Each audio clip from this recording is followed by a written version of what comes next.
안녕하십니까?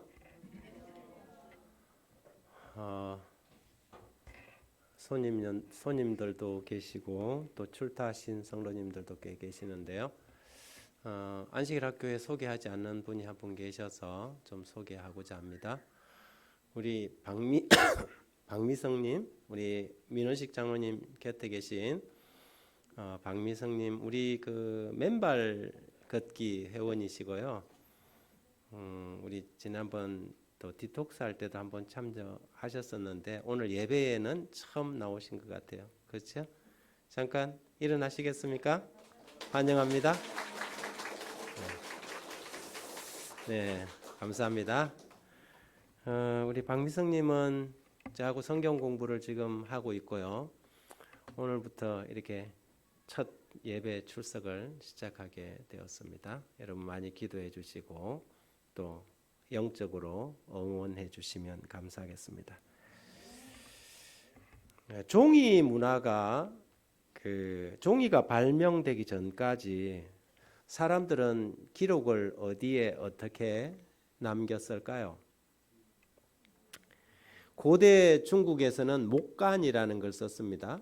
대나무나 아니면 나무 판때기에다가 글을 써서, 그런데 아시다시피 무게가 나가고 쉽지 않았죠. 그래서 돈이 좀 있는 이 귀족들은 비단에다가 글을 써서 이렇게 기록을 남기곤 했습니다.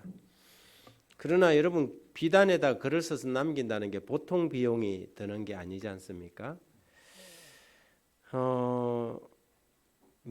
메소포타미아 지역 사람들은 점토판을 이용했습니다.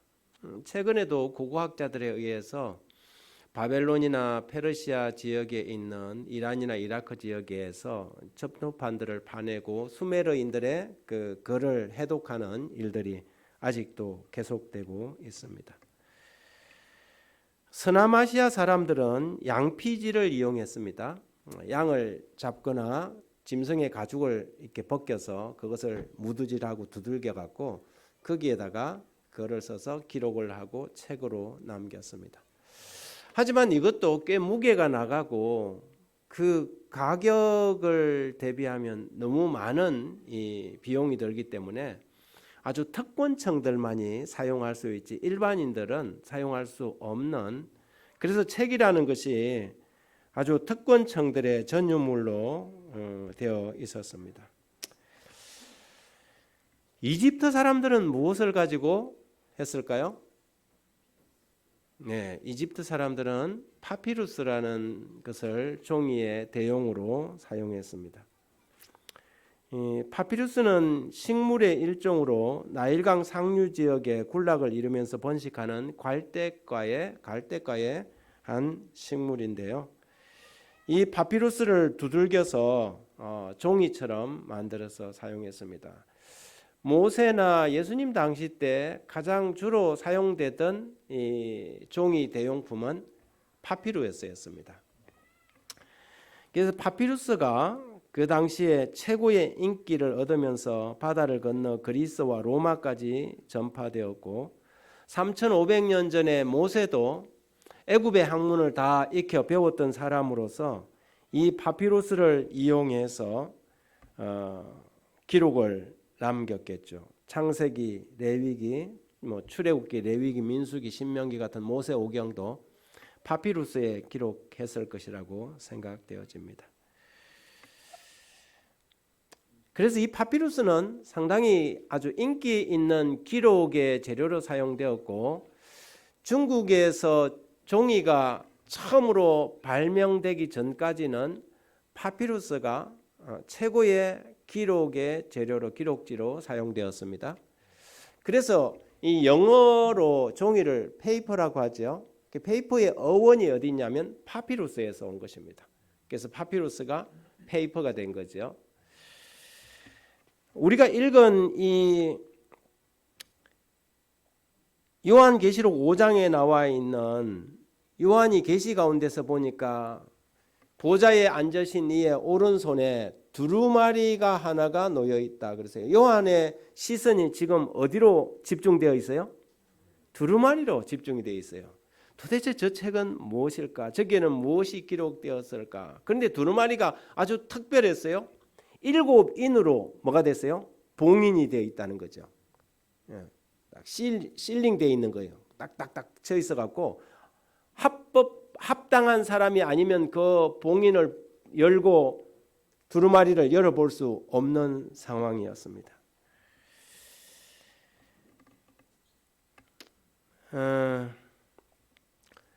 이 종이 두루마리도 파피루스입니다. 파피루스인데 이 종이 문화가 이렇게 발명되면서 굉장히 많은 사람들이 이제 이렇게 기록을 남기기가 쉬워졌어요. 그런데 종이가 발명되고 난 다음에도 인쇄술이 발명될 때까지는 대부분이 다 뭐 했어요? 필사를 하는 것입니다. 다 베끼는 거예요. 그림도 그렇고 뭐 다 이제 필사하는 사람들이나 그 모형으로 그려대는 사람들이 다 그리는 수준이었는데 그 이후로 인쇄술이 발명이 되었죠. 그래서 처음에는 이제 뭐 목판이 되어서 이렇게 목판에다 이렇게 붓으로 찍어갖고 베껴내는, 그러다가 금속 활자가 발견돼요. 코페르니쿠스에 의해서 1400년대에 금속 활자가 발명되면서 1450년부터 1500년까지 50년 동안 무려 3만 종의 책을 2천만 부를 인쇄를 했는데 그거는 과거 1000년 동안 한 것보다 더 많은, 인쇄술이라는 게 얼마나 많은 발전을 가져오고 그 당시 얼마나 혁명적이었는가를 우리는 상상할 수 있습니다. 그런데 이 기록 문명은 계속해서 발전해서 최근의 현대 문명에서는 처음에는 종이가 발명되었고 그 다음에는 인쇄술이 발명되었을 때도 그것이 혁명적이었는데 최근에 와갖고는 이제 저장 방식이 완전히 바뀌었어요. 그래서 이 종이와 같은 아날로그의 이 방식으로 이렇게 인쇄하는 방식이 아니라 이제는 디지털 방식으로 뭐 합니까? 기록을 남기는 시대가 되었어요. 여러분, 제가 이게 이제 설교할 때마다 가지고 올라오는 제가 태블릿인데요. 과거에는 제가 어떻게 했냐면 이런 종이에다가 프린트기로 프린트를 해갖고 보통 한 6장 정도를 이만한 크기로 잘라갖고 제가 성경책에다 딱 가지고 올라와서 이걸 갖다가 보면서 설교를 했습니다. 그런데 여러분 보시다시피 저는 이거 하나만 가지고 올라오잖아요. 종이를 가지고 사용하지 않습니다. 그런데 여러분 이 태블릿 안에 책이 몇 권 들어갔는지 아십니까? 과거와 같으면 동네 도서관 하나가 이 태블릿 안에 다 들어가 있습니다. 수천 권의 책이 이 태블릿 안에 다 들어있어요. 제가 여행 다닐 때 그것을 꺼내서 이렇게 읽습니다. 성경도 여기 다 있어요. 다 들어가 있습니다. 요즘 연세가 좀 드신 분들은 젊은 사람들이 성경책을 안 가지고 다닌다고 궁시렁궁시렁 하지만 우리 젊은 사람들은 이 디지털 문화에 익숙해 있어갖고 성경을 가지고 다닐 필요성을 못 느끼는 거예요. 자기들의 스마트폰에 성경이 다 들어있어요. 여러분, 어떤 사람이 여러분 보고 아니 성경책을 무슨 가죽 성경을 가지고 다녀, 파피루스를 가지고 다녀야지. 그러면 여러분이 뭐라고 하겠어요? 아니 그 무거운 파피루스를, 그런데 그 당시 사람들은 파피루스에 두루마리를 탁 들고 다녀야 근엄하고 영적으로 보였는데 어느 날 인쇄술이 발달해갖고 썩썩 등사하고 이 성경책을 가지고 다니니 그 당시 사람들은 신앙이 믿음이 없어갖고, 그건 믿음 없는 문제가 아니거든요.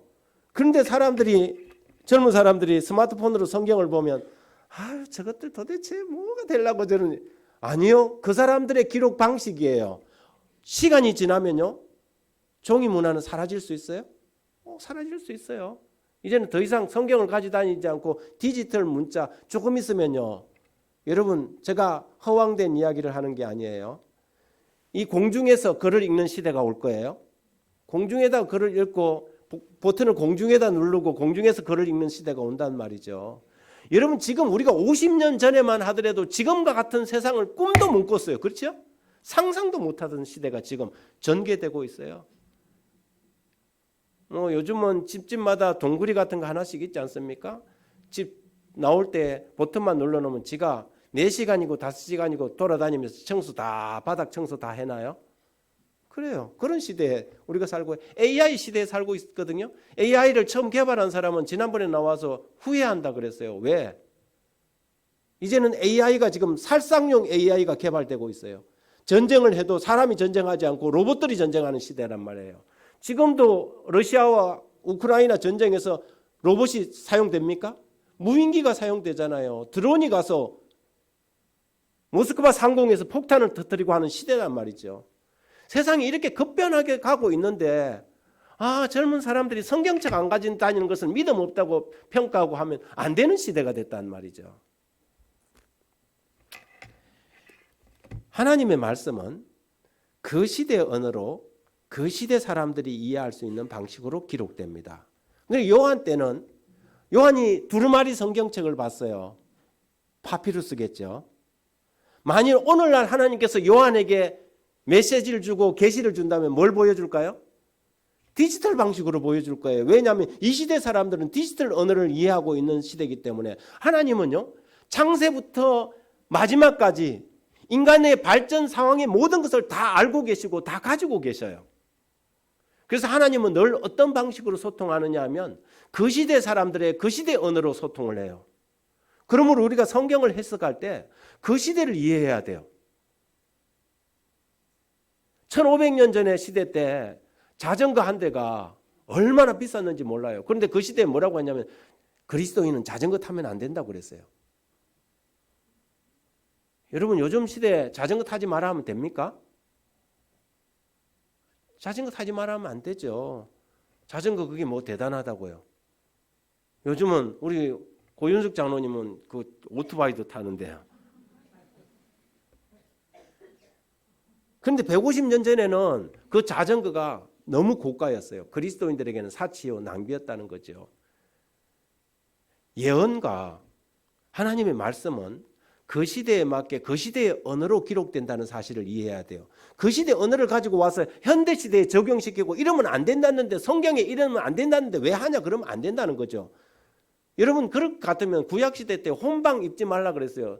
배를 섞어 짜지 말라 그랬어요. 여러분 오늘 입고 온 건 다 혼방이잖아요. 다 섞어 짠 거잖아요.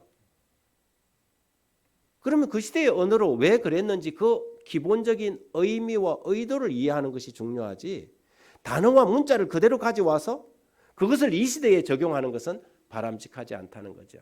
그래서 우리가 성경을 이해할 때 오늘 이 요한이 봤던 이 예언과 계시가 오늘 우리에게 어떻게 중요한가, 그때 그 시대와 지금 여기를 잘 적용하는 것이 이 설교단에서 목사가 그리고 성경을 말씀을 받는 성도들이 해야 할 방식인 것입니다. 내가 봄에 보좌에 앉으시니 오른손에 두루마리가 있으니 안팎으로 썼고 7 인으로 봉하였더라. 또 봄에 힘 있는 천사가 큰 음성으로 외치기를 누가 그 두루마리를 펴며 그 인을 떼기에 합당하냐 하나 하늘 위에나 땅 위에나 땅 아래 능히 그 두루마리를 펴거나 보거나 할 자가 없더라. 그 두루마리를 펴거나 보거나 하기에 합당한 자가 보이지 아니하기로 내가 크게 울었더니 장로 중 한 사람이 내게 말하되 울지 말라. 유다 지파의 사자 다윗의 뿌리가 이기었으니 그 두루마리와 그 7인을 떼시리라. 요한계시록 가운데 한 두루마리 곧 책에 요한이 집중을 합니다. 파피루스 두루마리였다고 말합니다. 그런데 7인으로 봉해졌어요. 오른손에 두루마리가 있었다는데 정확하게 헬라어 성경은 오른손이 아니라 오른쪽에 있었다 그랬습니다. 그래서 보좌의 오른쪽에 아마 놓여 있었을 것으로 보입니다. 그런데 계시 가운데서도 요한의 눈은 자꾸 그게 관심이 가는 거예요. 그런데 7인으로 딱 봉해져 있는데 하늘이나 하늘 아래나 땅 위에 그 두루마리를 펼 자가 아무도 없어서 울었다 그랬어요. 두루마리를 펴거나 보거나 하기에 합당한 자가 보이지 아니하기로 내가 크게 울었더니 그랬어요. 도대체 그 안에 무엇이 기록되어 있길래 요한은 그 내용을 볼 수 없어서 크게 울었을까요? 저는 요즘 이제 편입학을 해서 대구 사이버대학에서 다문화 한글 학과를 한국어 학과를 지금 3학년 4학년을 지금 다니고 지금 4학년입니다. 올해만 하면 이제 제가 졸업을 합니다. 뭐 나름대로 여러분 오늘 우리가 이제 뭐 다문화 난민에 관한 영상을 봤지만 우리나라도 이미 다문화 사회에 진입했습니다. 그래서 지금 안산이나 뭐 경주 일대 이런 데 가면요, 한국 사람보다 길거리에 가보면 외국인이 더 많아요. 그만큼 이제 이 다문화 시대가 되기 때문에 우리는 다문화 사회에 적합한 그런 리더로서 준비가 될 필요가 있습니다. 근데 이제 저지난주에 시험을 쳤거든요. 중간고사. 중간고사를 치고 뭐가 궁금하겠어요? 성적이 궁금하죠. 누군들 시험 치고 나면. 그래서 제가 뻔질나게 저기 사이트에 들어가고 성적 공시됐는지 성적 찾아보고 성적이 안 뜨는 거예요. 그래서 할 수 없이 궁금해갖고 제가 학교로 전화했고 왜 성적이 공시가 안 되냐 그랬더니 이거는 기말고사가 아니기 때문에 성적 공시 안 되고 과목별로 들어가야 알 수 있다는 거예요. 그래서 제가 들어가서 점수를 확인했어요. 시험을 쳤으면 당연히 그 시험에 대한 점수가 궁금할 거 아니에요. 그런데 요한은 도대체 그 안에 그 책에 무슨 내용이 들어갔길래 그렇게 궁금해갖고 그 책을 펼 사람이 없어서 눈물까지 흘렸을까? 학자마다 그 책에 대한 주장이 조금 다릅니다. 물론 그 주장들이 다 맞을 수도 틀릴 수도 있어요. 그리고 그렇게 중요하지도 않아요. 왜냐하면 요한계시록에는 그 책의 내용에 대해서는 함구하고 있어요. 오히려 인이 하나씩 떨어질 때마다 첫째 인을 떼고 둘째 인을 뗄 때마다 거기에서 장면이 하나씩 나오는데 그 과정에서 일어난 역사적인 장면들이 나오지 책의 내용은 정작 함구하고 있어요. 그러나 오늘 저는 특별한 방식으로 이 부분을 조금 생각해 보고자 합니다. 그 책의 내용에 따라서 학자들마다 주장이 다른데 어떤 학자들은 7명의 7인을 봉했다니까 7명의 정인에 의해서 인이 봉해진 상속, 즉 유언장일 것이다 이렇게 주장하는 사람이 있습니다. 뭐 상당한 또 합리적인 추론이라고 생각합니다. 두 번째 주장은 이거는 분명히 구원받은 사람들의 이름이 기록되어 있는 생명책일 것이다. 세 번째는 그리스도께서 죄로 말미암아 인류가 잃어버렸던 통치권을 되찾은 매매 정서일 것이다. 이렇게 주장을 하고요. 네 번째는 재림교회 학자들이 가장 선호하는 주장인데 하나님의 백성들의 구원과 악한 자들의 최후의 심판이 담긴 대쟁투의 기록들이 것이다. 이렇게 주장을 합니다. 무엇이든지 뭐라고 생각하든지 별로 상관이 없는 것은 요한이 그것에 대해서 침묵을 하고 있기 때문에 그렇습니다. 그런데 요한이 그 안에 뭐가 들어있어야 요한이 정말 눈물이 날 정도로 보고 싶을까? 저는 거기에 좀 초점을 맞췄어요. 그런데 다른 거는 별로 요한이 울 거는 아닐 것 같아요. 왜냐하면 그 내용이 나하고 관련이 있어야 보고 싶을 거 아니에요? 그럴 거 아닙니까? 저는 개인적으로 그런 생각이 들더라고요. 저게 나하고 아무 상관이 없는 내용이라면 그렇게 눈물까지 흘릴 이유는 없을 것 같다는 생각이 들었어요. 그래서 저는 오늘 두 번째 해석인 구원받은 자들의 이름이 적힌 생명책과 연관지어서 한번 저는 생각을 해보고 싶습니다. 모든 인류의 운명이 거기에 기록되어 있다면 정말 제가 시험 점수 알아보고 싶은 만큼이나 알고 싶은 생각이 들지 않겠나 하는 생각이 들었죠. 제가 그렇게 생각하는 데는 몇 가지 이유가 있습니다. 요한계시록 5장 5절에 장로 중 한 사람이 내게 말하되 울지 말라 유다 지파의 사자 다윗의 뿌리가 이겼으니 그 두루마리와 그 7인을 떼시리라. 24장로 가운데 한 사람, 그 사람이 말하기를 유다 지파의 사자 다윗의 뿌리가 이겼다고 했습니다.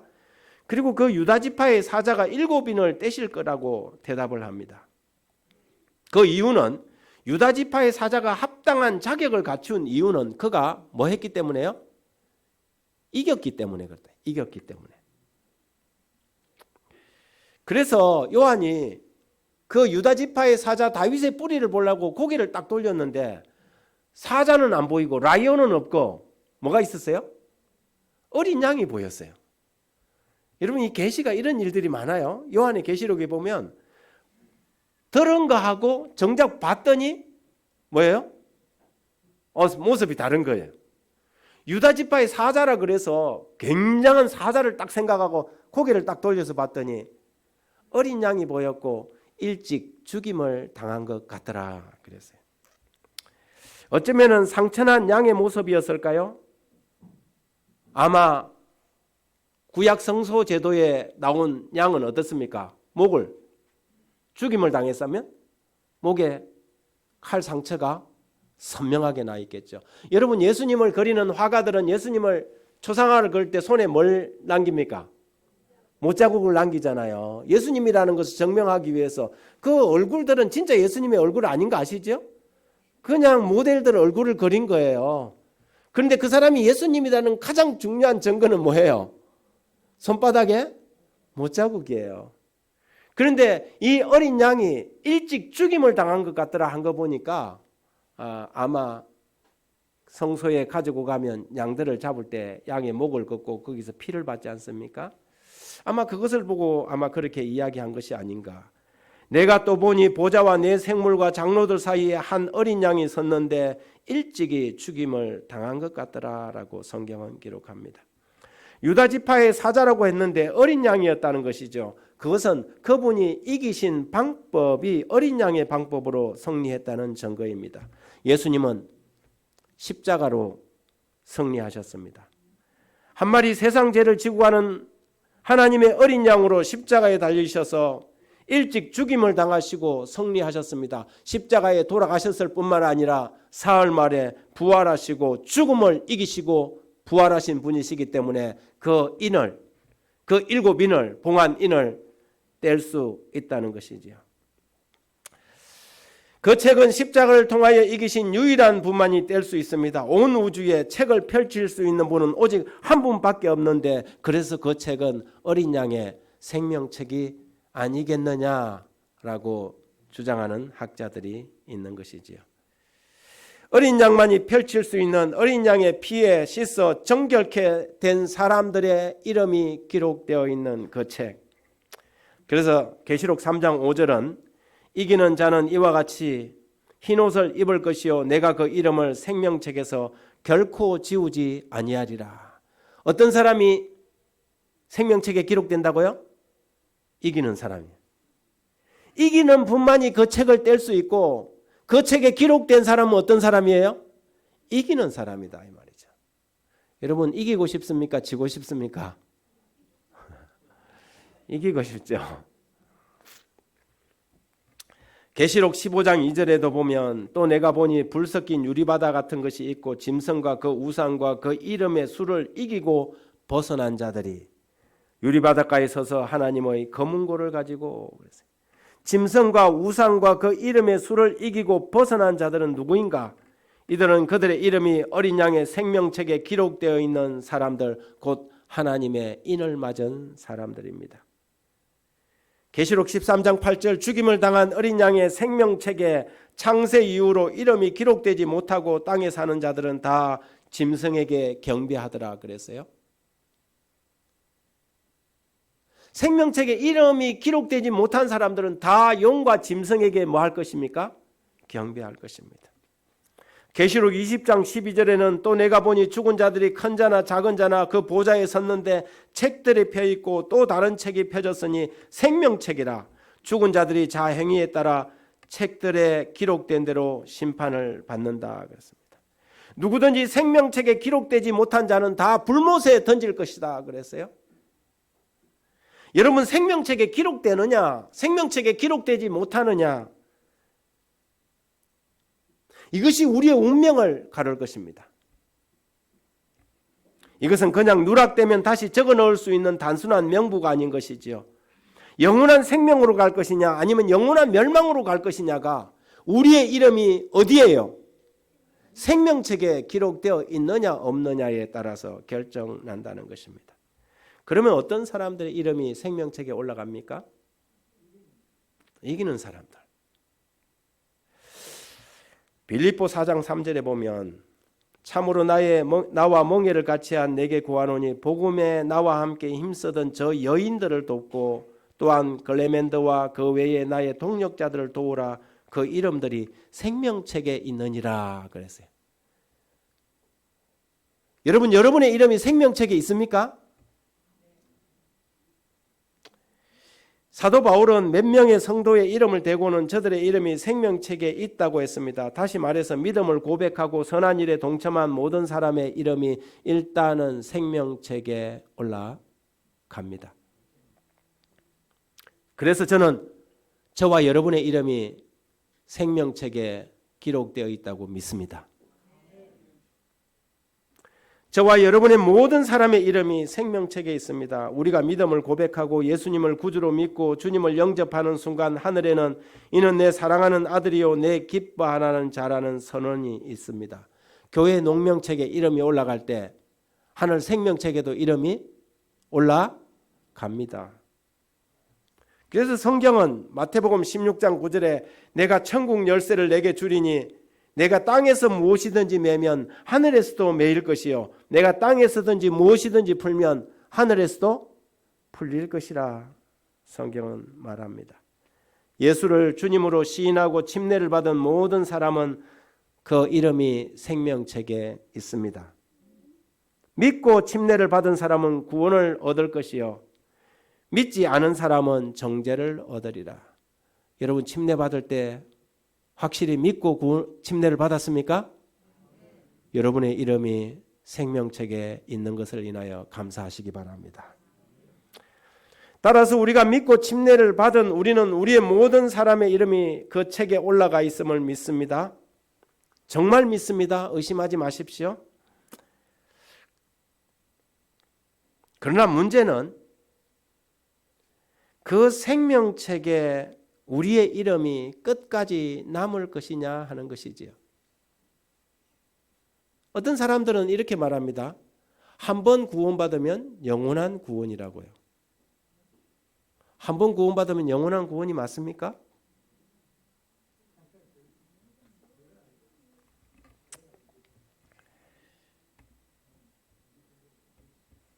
예수 믿고 침례를 받으면 일단 생명책에 올라가는데 여러분 일단 그 한 번 올라가면 그 사람이 무슨 짓을 하고 어떤 일을 해도 생명책에 영원히 남는 것이 합리적인가요?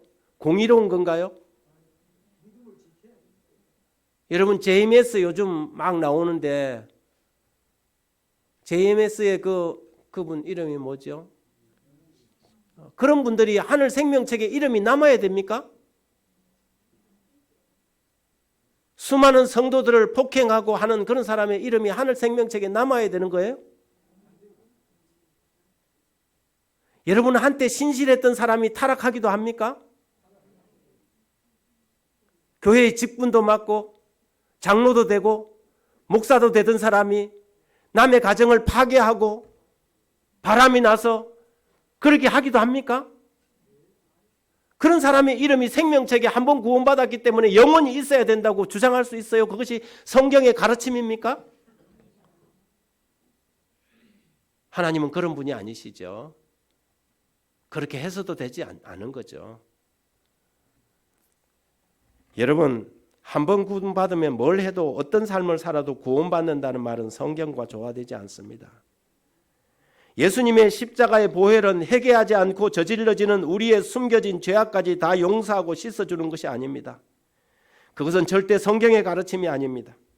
예수님의 보혈은 사람들에게 죄를 지을 수 있는 특권을 주는 것이 아니란 말이죠. 하나님은 사람들이 고의로 죄를 짓고 회개하지 않는 죄까지 씻어주지 않습니다. 우리는 천국 갈 때까지 죄와 싸울 수밖에 없습니다. 때로는 우리의 연약함 때문에 우리는 많이 울고 애통해야 할 것입니다. 그러나 우리가 진정으로 정결하고자 하고 주님을 간절히 찾는다면 우리의 모든 죄는 도말될 것입니다. 우리의 이름은 생명책에서 분명히 기록되고 남을 것입니다. 하지만 생명책에 이름이 올라갔을지라도 고의로 타락하고 죄를 고집하며 회개하기를 거절하는 사람의 이름은 반드시 생명책에서 이름이 지워질 것입니다. 이것이 성경의 가르침이에요. 히브리서 6장 4절 한번 빛을 받고 하늘의 은사를 맛보고 성령에 참여한 바 되고 하나님의 선한 말씀과 내세의 능력을 맛보고도 타락한 사람들은 다시 새롭게 하여 회개할 수 없나니 그랬어요.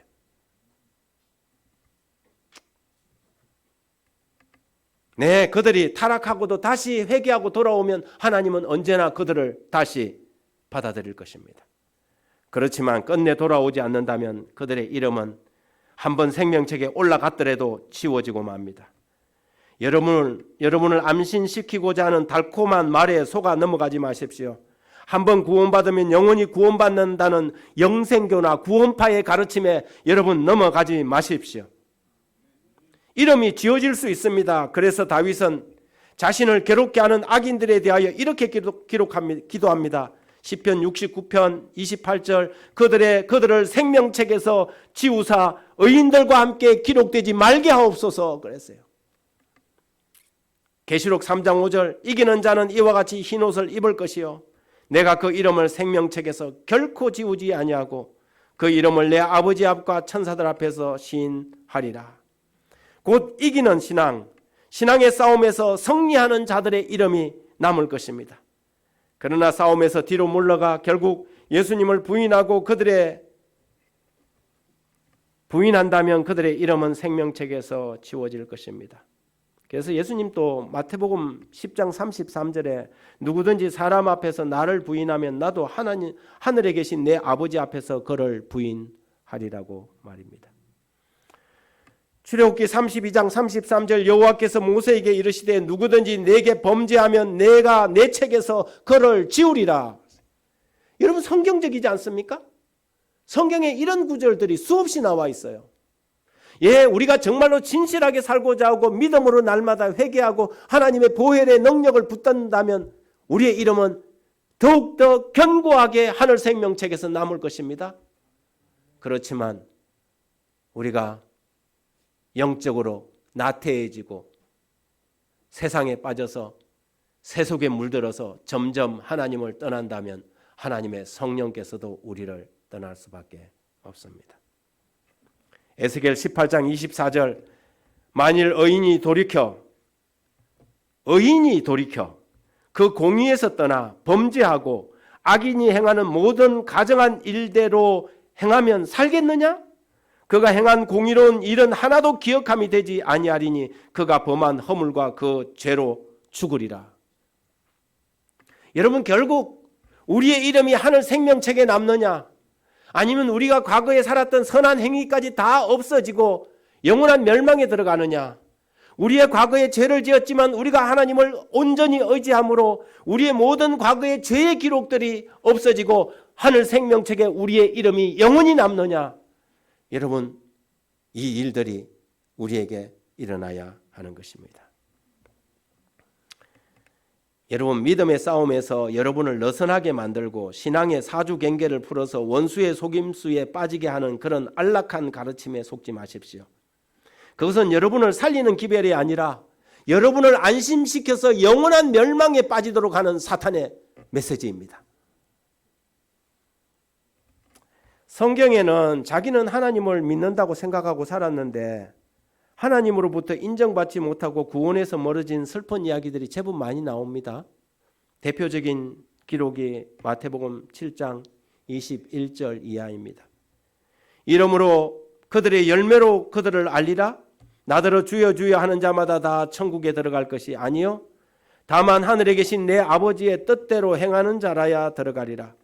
그날에 많은 사람이 나더러 주여 주여 우리가 주의 이름으로 선지자 노릇하며 주의 이름으로 귀신을 쫓아내며 주의 이름으로 많은 권능을 행하지 아니하였나이까 하리니 그때 내가 그들에게 밝히 말하되 내가 너희를 도무지 알지 못하니 불법을 행하는 자들아 내게서 떠나가라.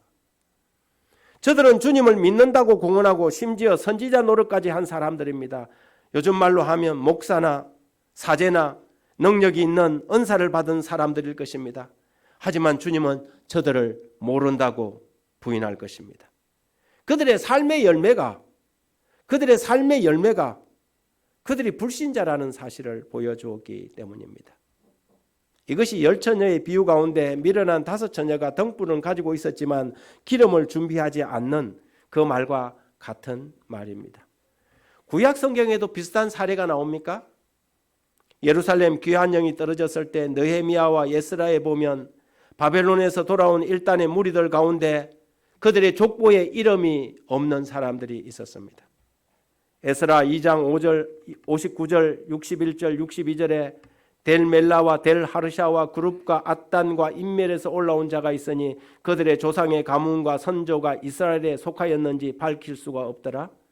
제사장 중에는 하비야 자손과 학고스 자손과 바르실레 자손이니 바르실레는 길라 사람 바리셀레의 딸 중 한 사람을 아내로 삼고 바리셀레의 이름을 따른지라. 이 사람은 계보 중에서 자기 이름을 찾아도 얻지 못하므로 그들을 부정하게 여겨 제사장의 직분을 행하지 못하게 했다 그랬어요. 예루살렘으로 돌아가는 명령이 떨어져서 예루살렘으로 오기는 왔는데 이 사람이 진짜 이스라엘 사람인지 아닌지 증거할 게 없다는 거예요. 왜요? 이름이 없어요. 이름이 없는 것입니다. 왜 그런 일이 벌어졌을까요? 왜 그들의 이름이 그들의 족보에서 사라졌을까요? 모르긴 해도 하도 바벨론에 살 때 개차모는 사니까 그 조상이 족보를 해서 파내버렸는지도 모릅니다. 족보 판단 말 합니까? 하도 인간 같지 않으면 어떻게 합니까? 족보 파버린다 그러잖아요. 뭐 그렇지 않는다 할지라도 이 사람은 바벨론에서 살 때 자신들의 정체성을 잃고 살았어요. 자기들이 하나님의 백성이라는 것, 비록 포로로 잡혀와 있지만 그들은 신실한 하나님의 백성들이라는 사실을 잊어버리고 바벨론의 구중물에 손을 담그고 바벨론 사람처럼 살았다는 것이지요. 여러분, 우리가 이 세상에 살지만은 우리는 장차 하늘에 가서 살아야 할 하나님의 백성들이라는 사실을 기억하시기 바랍니다. 우리의 정체성이 명확하게 살아가야 한다는 말입니다. 우리의 이름이 생명책에 올라가긴 했는데 세월이 지나면서 우리의 신앙은 위선적인 사람이 되고 말하는 것과 행동하는 것이 전혀 다른 바리새인과 같은 사람이 될 수 있습니다. 사단은 우리 형제를 참소하던 자, 곧 우리 하나님 앞에서 밤낮 참소하던 자라고 말했습니다. 그런데 소위 그리스도인이라고 하는 사람들이 밤낮 형제들이나 비난하고 헐뜯고 험담하면서 사단이 하는 일을 한다면 저들의 행동은 마땅히 자기의 이름을 생명책에서 지우는 일을 하는 것입니다. 교회만 갔다 오면 의뢰하는 일이 오늘 그 집사는 어떻고 그 장로는 어떻고 그 교인은 어떻고, 여러분 이러면 그 사람의 이름이 생명책에 남겠습니까?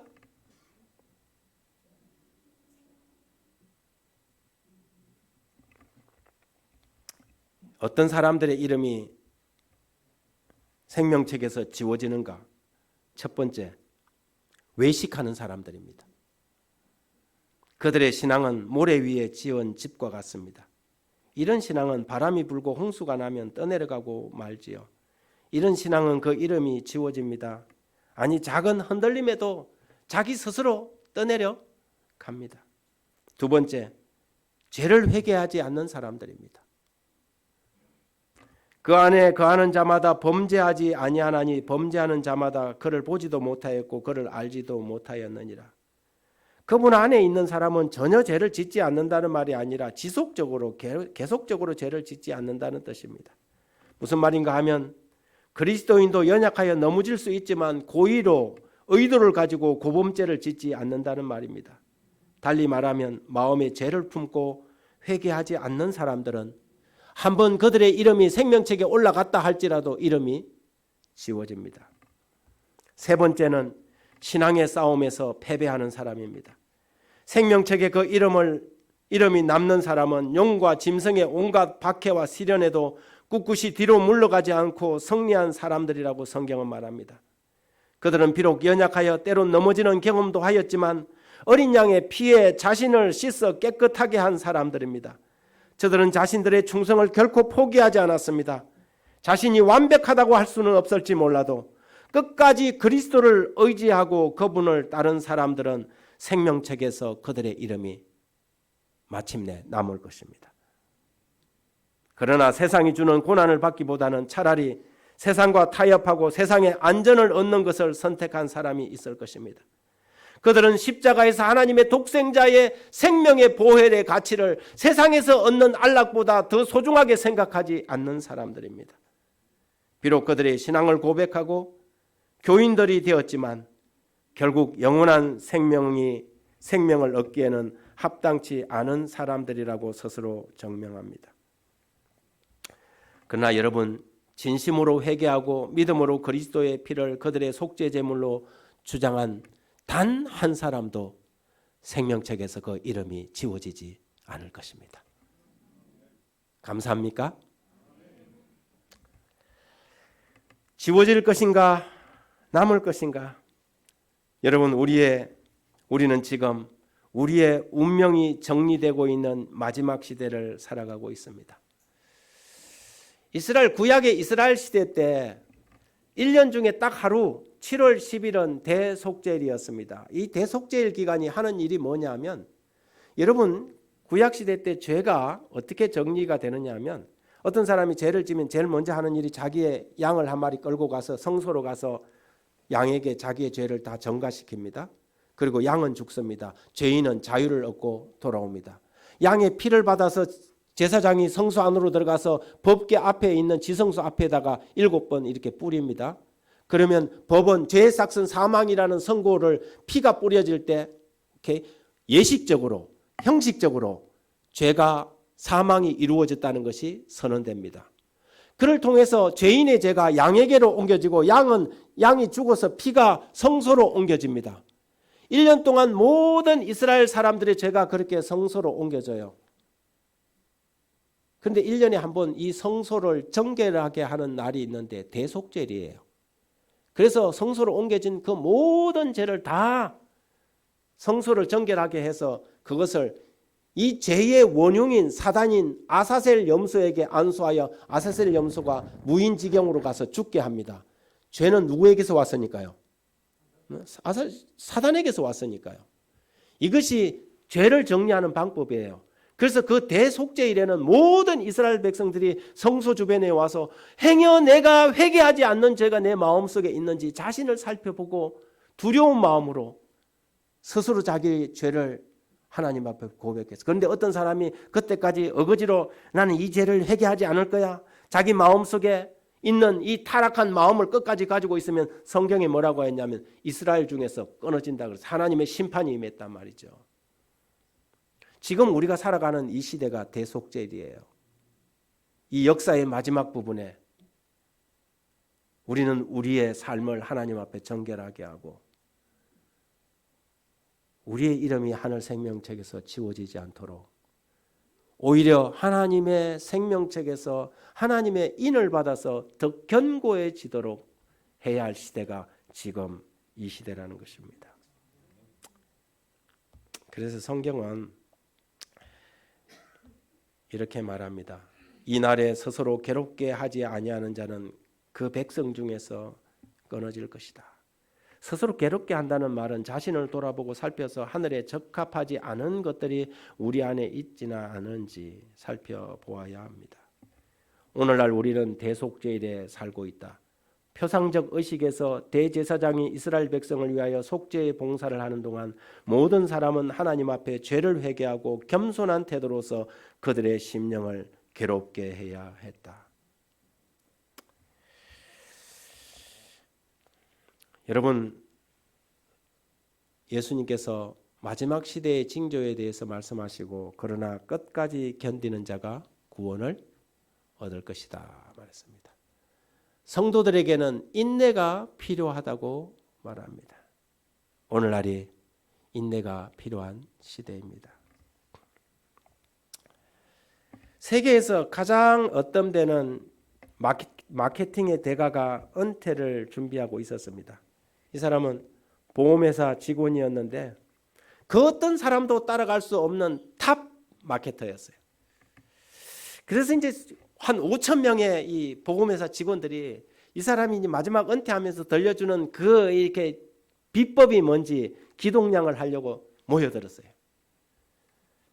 그런데 아주 짤막한 말 한마디로 그들에게 그 비법을 이야기했습니다.